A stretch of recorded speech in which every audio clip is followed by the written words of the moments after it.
আসসালামু আলাইকুম বন্ধুরা, আজকে চলে এসে এক নতুন রেসিপি নিয়ে। লাল শাক ভাজা। প্রথমেই কড়াইতে লাল শাকগুলো দিয়ে দেব সেদ্ধ হতে। মাঠ থেকে নিয়ে আসা তাজা লাল শাক কেটে পরিষ্কার করে এটা লবণ দিয়ে আর ঝাল দিয়ে সিদ্ধ করতে দেব। লবণ, হলুদ এবং কাঁচা লঙ্কা দিয়ে এটা ঢাকনা দিয়ে সিদ্ধ হতে দেব। শাকটা সিদ্ধ হয়ে গেছে, এবার এটা নামিয়ে নেব। সরিষার তেল দিয়ে দেব,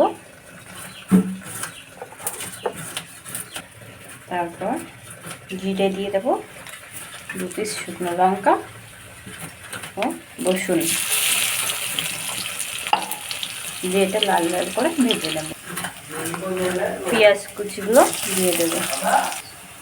পেঁয়াজ রসুন লাল লাল করে ভাজা হয়ে গেছে, এবার শাকটা দিয়ে দেবো। সেটা ভালো করে নাড়িয়ে সরিয়ে ভাজা ভাজা করে নেব। এটা হয়ে এসছে, এবার এটা নামিয়ে নেব।